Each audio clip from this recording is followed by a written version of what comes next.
Guys, आज के इस वीडियो में हम ऐसे 5 हिंदू राजाओं के बारे में आपको बताएंगे जिन्होंने कभी भी मुगलों की अधीनता स्वीकार नहीं की। तो गाइस, आज का अपना वीडियो शुरू करते हैं। तो गाइस, तो नंबर 5 पे हैं पृथ्वीराज चौहान। तो पृथ्वीराज चौहान भारत के एक लोकप्रिय चौहान वंश के एक वीर हिंदू राजा थे। पृथ्वीराज चौहान ने अजमेर और दिल्ली पर राज किया। इसके शासनकाल के समय सबसे पहले मुगलों शासकों का भारत पर हमला हुआ था। कहते हैं पृथ्वीराज चौहान इतने अधिक वीर थे, उन्हें 13 साल की उम्र में ही गुजरात के पराक्रमी राजा भीमदेव को युद्ध में हरा दिया तथा पृथ्वीराज चौहान 6 भाषाओं जानते थे। इन्हें मोहम्मद गोरी को 17 बार युद्ध में हार का सामना चखाया, लेकिन साल 1192 हुए दूसरे तराइन के युद्ध में गोरी ने कन्नौज के राजा जयचंद के साथ हाथ मिला लिया। पृथ्वीराज चौहान उस युद्ध में हारे। तो गैस, आगे हमारे नंबर 4 पे जो राजा आते हैं पोरस। तो गैस, पोरस के बारे में हम जानते हैं। भारत के महान हिंदू राजा पोरस का नाम जब भी आता है तो एक भारतीय होने के नाते हमारा सिर अपने आप सम्मान से ऊंचा हो जाता है। पोरस हिंदू के राजा था।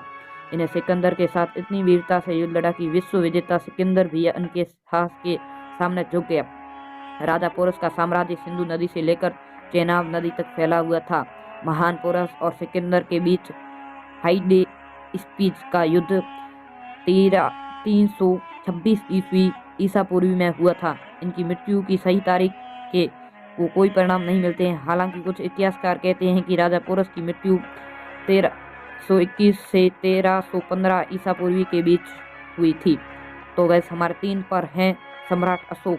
इनके बारे में हम जानेंगे। सम्राट अशोक की वीरता के बारे में कौन नहीं जानता। अशोक एक समय पर खूंखार योद्धा थे, तो कलिंग के भीषण युद्ध ने उन्हें विनम्रता का रास्ता भी दिखाया।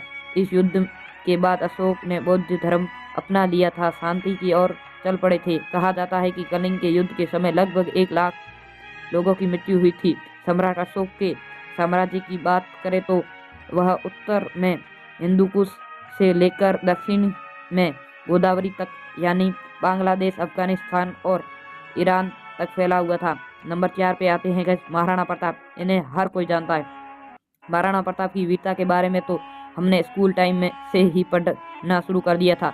आप में से बहुत से लोग महाराणा प्रताप और चेतक पर लिखी कविताएं आज भी याद होगी। आपको जानकर हैरानी होगी कि इस वक्त महाराणा प्रताप का मेवाड़ रियासत में शासन उस दौरान था जब दिल्ली में अकबर का राज था। अकबर ने कई बार कोशिश की कि वह किसी तरह से मेवाड़ हथिया ले, लेकिन इतनी बार उसने कोशिश की वह असफल रहा।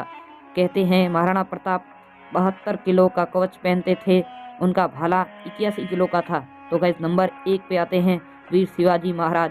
शिवाजी की वीरता का सबूत तो इसी बात से में है कि उनके नाम के आगे वीर शिवाजी लगाकर उच्चारण किया जाता है। वीर शिवाजी के पराक्रम ने कई बार मुगलों को धूल चटाई थी।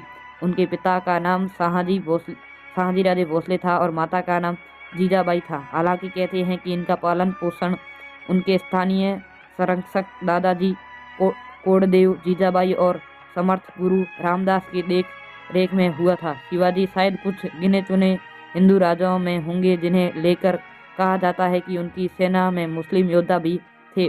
वीर शिवाजी अपने युद्धों में अक्सर छापामार प्रणाली और गोरिल्ला युद्ध नीति का इस्तेमाल करते थे। इसी रणनीति में उन्हें कई युद्धों में जीत मिली। गाइस, ये वीडियो पसंद आए तो वीडियो को लाइक करके चैनल को सब्सक्राइब कर देना, क्योंकि ऐसे ही इंटरेस्टिंग वीडियो हमारे यूट्यूब चैनल पर मिलते रहते हैं। फिर मिलेंगे नेक्स्ट वीडियो में नए टॉपिक के साथ। जय हिंद, जय भारत।